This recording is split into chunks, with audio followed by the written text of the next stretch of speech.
Hello friends, मैं Farida RTI SKK news agency में आप सभी का स्वागत है। दिल्ली के सीएम अरविंद केजरीवाल ने चंडीगढ़ मेयर चुनाव में कहा, सत्ता परेशान हो सकता है लेकिन पराजित नहीं। चंडीगढ़ मेयर चुनाव में जीत आखिरकार संविधान और लोकतंत्र की हुई। माननीय उच्च न्यायालय का बहुत बहुत शुक्रिया। आइए देखते हैं आगे अरविंद केजरीवाल ने क्या कहा प्रेस कॉन्फ्रेंस को संबोधित करते हुए। ऐतिहासिक फैसला आया है। हम सब ने देखा कि किस तरह से चंडीगढ़ के चुनाव में साफ साफ था कि 20 वोट इंडिया गठबंधन के थे, 16 वोट बीजेपी के थे।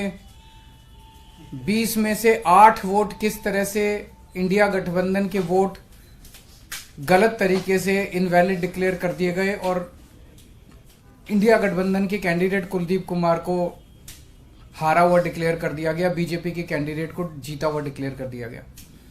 मामला जब सुप्रीम कोर्ट में गया तो सुप्रीम कोर्ट ने बहुत जल्दी सुनवाई करके और आज जो पूरा जो प्रोसेस भी था, किस तरह से माननीय सुप्रीम कोर्ट ने सारे बैलेट पेपर मंगाए अपने पास, बैलेट पेपर खुद देखे और आज रिजल्ट डिक्लेयर कर दिया। ये मुझे लगता है कि भारतीय इतिहास के अंदर शायद पहली बार हुआ है। हम सुप्रीम कोर्ट का बहुत बहुत शुक्रिया अदा करते हैं कि इतने कठिन समय में आज जो देश के अंदर जो हालात हैं, पूरा डिक्टेटरशिप चल रही है, जनतंत्र को कुचला जा रहा है जगह जगह, सारे इंस्टीट्यूशंस जो हैं वो एक तरह से कुचले जा रहे हैं, रौंदे जा रहे हैं। ऐसे में सुप्रीम कोर्ट का ये जो फैसला है ये बहुत मायने रखता है जनतंत्र के लिए और जनतंत्र को बचाने के लिए ये सुप्रीम कोर्ट का फैसला बहुत अहम है। इंडिया गठबंधन, इसलिए हम सुप्रीम कोर्ट का बहुत बहुत शुक्रिया अदा करते हैं। इंडिया गठबंधन की ये बहुत बड़ी जीत है, पहली जीत है, बहुत बड़ी जीत है और बहुत बड़े मायने रखती है। एक तरह से उन लोगों से छीन के लाए हम लोग ये जीत। उन लोगों ने तो चोरी कर लिया था ये चुनाव, उन लोगों ने तो वोट चोरी कर लिए थे, लेकिन हमने हार नहीं मानी। हम आखिरी समय तक लड़ते रहे, संघर्ष करते रहे और अंत में हमारी जीत हुई। तो ये पूरे देश के लिए, इंडिया गठबंधन के लिए बहुत बड़ी जीत है और बहुत बड़ा संकेत देती है देश को। जो लोग कहते हैं कि बीजेपी को हराया नहीं जा सकता, बीजेपी को हराया जा सकता है, एकता से हराया जा सकता है, अच्छी प्लानिंग और स्ट्रेटेजी से हराया जा सकता है और मेहनत से हराया जा सकता है। ये इस चुनाव के नतीजों ने साबित कर दिया। तो मैं इंडिया गठबंधन के सभी पार्टनर्स को बहुत बहुत इसके लिए बधाई देता हूं। चंडीगढ़ के लोगों को बधाई देता हूं, जिनको चंडीगढ़ के लोगों की एक तरह से जीत हुई। चंडीगढ़ के लोगों ने तो नतीजा यही दिया था कि भाई इंडिया गठबंधन का कैंडिडेट मेयर बनना चाहिए, लेकिन उन्होंने चोरी कर लिया चुनाव। तो एक तरह से जनता की हार हो गई थी, लेकिन अब जनता की जीत हुई है और पूरे देश की जीत हुई है। पूरे देश ने देखा कि किस तरह से बीजेपी ने यह चुनाव चोरी किया। इस चुनाव में 36 वोट थे टोटल, बीजेपी के, कांग्रेस के, आम आदमी पार्टी के, अकाली दल के 35 काउंसलर और 1 मेंबर ऑफ पार्लियामेंट, 36 वोट थे। उन 36 वोट्स की काउंटिंग में बीजेपी वालों ने 8 वोट चोरी कर लिए, 25% वोट चोरी कर लिए 36 के अंदर। सोचो, अभी कुछ दिन के बाद देश का बड़ा चुनाव होने वाला है, उसमें 90 करोड़ वोट हैं।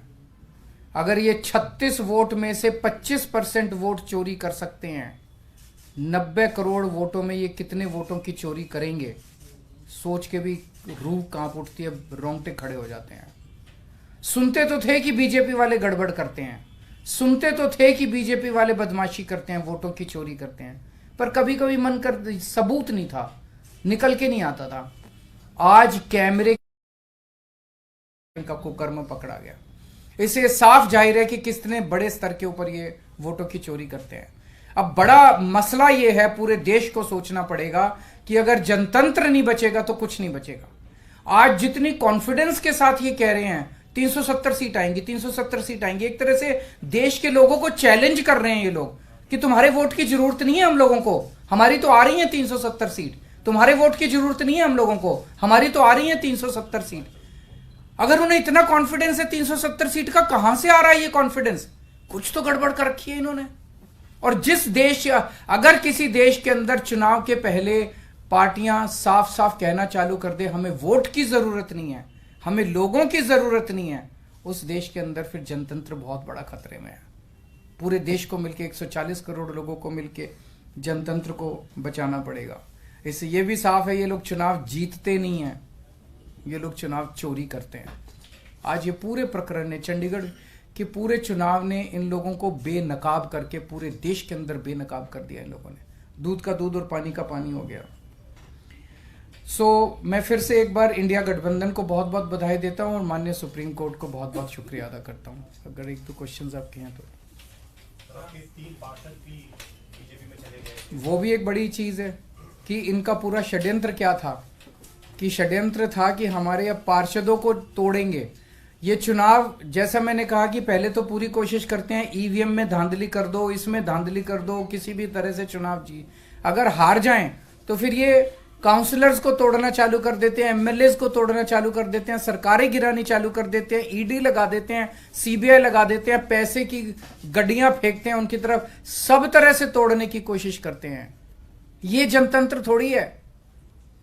सर इस चुनावों ने दिखाया कि कैसे अगर आम आदमी पार्टी और कांग्रेस मिल जाए तो बीजेपी को हरा सकते हैं। मैंने अभी यही बोला। हुआ तो क्या पंजाब में भी आप इस पर? ये मैंने बोला कि किस तरह से अगर हम सारे लोग इकट्ठे हो जाएं, इंडिया गठबंधन के इस चुनाव ने एक बहुत बड़ा मैसेज दिया है। जो लोग कहते हैं कि बीजेपी को हराया नहीं जा सकता, बीजेपी को हराया जा सकता है अगर हम संगठित हो जाएं, एक हो जाएं, स्ट्रैटेजी से काम करें और मेहनत करें, हम बीजेपी को हरा सकते हैं। हमने ये चुनाव में हरा के दिखाया है। पंजाब में सोचेंगे दोबारा से? नहीं, वो स्ट्रैटेजी जीतने की स्ट्रैटेजी है, आप उसमें चिंता मत करो, उसमें जीतेंगे।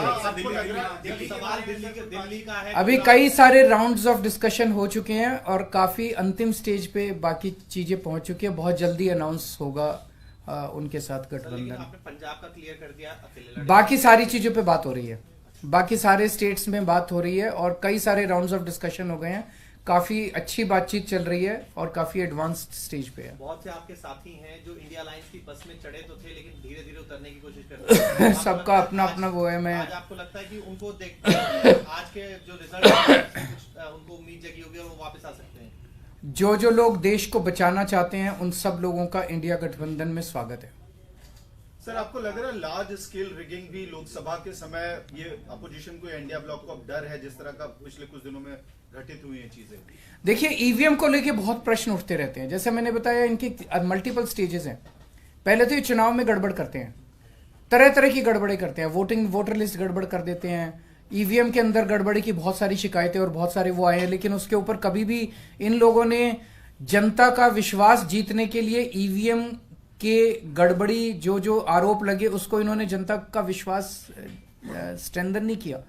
तो ईवीएम के उसके बावजूद भी अगर ये कहीं चुनाव हार जाएं तो फिर ईडी है, ईडी छोड़ देते हैं, सीबीआई है, सीबीआई छोड़ देते हैं, उससे भी कोई नहीं माने, पैसे फेंकते हैं उसकी तरफ, उसके बाद ये एमएलए और एमपी तोड़ लेते हैं। इस तरह से जनतंत्र मल्टीपल लेवल पे अब खतरे में है और जनतंत्र सबसे इंपॉर्टेंट है देश के अंदर। जनता की चलनी चाहिए, जनता अपनी सरकार चुने। अगर जनता की नहीं चलेगी और एक किसी व्यक्ति को अगर ये अहंकार हो जाएगा कि हमारी तो 370 सीट आ रही है, जनता की तो जरूरत ही नहीं है, 140 करोड़ लोगों की मुझे क्या जरूरत है, मेरी तो 370 सीट आ रही है, तो उसके बाद जनता कहां जाएगी? जनता अपना घर बैठे, वो कह रहे हैं कि जनता घर बैठे, हमें तुम्हारी जरूरत नहीं है। उसका मैं डिटेल्स पता करके बताऊंगा, क्योंकि मुझे नहीं पता अब लीगल क्या पोजीशन है। मेयर डिप्टी मेयर का चुनाव कराता है, तो चूंकि वो मेयर नहीं रहा, उसने चुनाव कराया था, अब नया मेयर बना है, तो क्या वो भी दोबारा होगा, मेरे को अभी इसके बारे में क्लैरिटी नहीं है, मैं वकीलों से बात करके बताऊंगा। Thank you. क्या आपका एनजीओ है और काम करने के लिए डोनेशन चाहिए, लेकिन 1280G सर्टिफिकेट नहीं होने की वजह से डोनेशन नहीं मिल पा रहा है, तो आप RTI SKK एजेंसी से संपर्क करें। RTI SKK एजेंसी से संपर्क करके 1280G सर्टिफिकेट बनवा सकते हैं। उठाए फोन और लगाएं कॉल 9769025411।